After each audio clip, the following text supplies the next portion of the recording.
حضور کو دفن کر کے لوٹے، تدفین سے فارغ ہوئے، قبر مبارک میں اتارا، حکم پورا کیا، کہتے ہیں واپس آئے تو جناب انس سے سیدہ فاطمہ کہنے لگی انس تو نے بھی میرے رسول پہ مٹی ڈالی ہے، انس تیری جرت ہو گئی تھی؟ فرماتے اس وقت فاطمہ کا پہلا آنسو گرا اور پھر 6 مہینے حضور کے بعد حیات رہی، میں نے اس کے آنسو ہی گرتے دیکھے، لوگ سو جاتے وہ حضور کے روضے پہ جا کے بیٹھ جاتی، کہتے میں سمجھاتا بہلاتا، لیکن فاطمہ کہتی علی صبر اپنی جگہ، کرم اپنی جگہ، اور میں تجھے کیا بتاؤں، بہن بھائی پہلے سارے چلے گئے، والدہ پہلے چھوڑ گئی، اب حضور علیہ الصلوۃ والسلام نے بھی پردہ ڈال لیا ہے، مجھے چار اور جانب کچھ دکھائی نہیں دیتا۔ کہتے 6واں مہینہ تھا حضور کے وصال کو، ایک دن مسکراتی ہوئی فاطمہ گھر آئی روزے سے رات کو بچوں کے ساتھ، تو شیر خدا کہنے لگے، میں نے کہا فاطمہ بڑے دنوں کے بعد مسکراتے دیکھا، کیا بات ہے؟ تو کہنے لگی علی آج میری آنکھ لگ گئی تھی، مجھے حضور خواب میں ملے ہیں، تو مجھے حضور نے کہا تو روتی کیوں ہے؟ تو میں نے کہا محبوبہ میرا دل نہیں لگتا، تو فرمایا بیٹی تیاری کر تو میرے پاس آنے والی ہے۔ حضرت علی فرماتے ہیں بس فاطمہ بیمار ہوئی، چند دن گزرے تو مجھے بلایا، کہنے لگے علی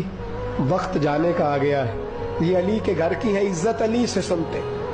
نبی کے گھر کی ہے عزت نبی سے سنتے، وہ جس نے معزز کیا گھرانے کو،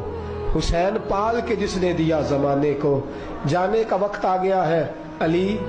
پہلی بات تو یہ ہے کہ حضور کی نواسی جناب امامہ سے شادی کر لینا، وہ حضور کو بڑی پیاری ہے، اور دوسری بات یہ ہے کہ میرے حسن حسین ان کا خاص خیال رکھنا، اور تیسرے لفظ کہے تو حضرت علی تڑپ کے روئے،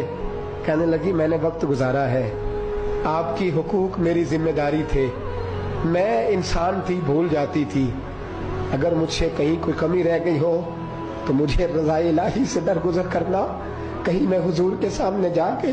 شرمندہ نہ ہو جاؤں۔ شیر خدا کرم اللہ تعالیٰ وجہ الکریم فرماتے ہیں میں نے ہاتھ تھاما اور میں نے کہا فاطمہ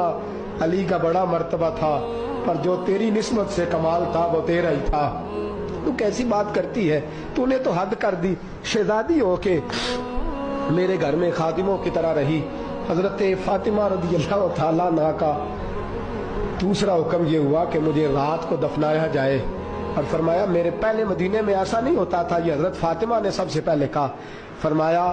میری چارپائی کے ساتھ لگا کے نا شاخیں، چارپائی کے ساتھ تو اوپر لا کے انہیں اوپر سے باندھ دینا، اور ان شاخوں کے اوپر ایک کپڑا ڈالنا، میرے کفن پر بھی کسی کی نظر نہ پڑ جائے۔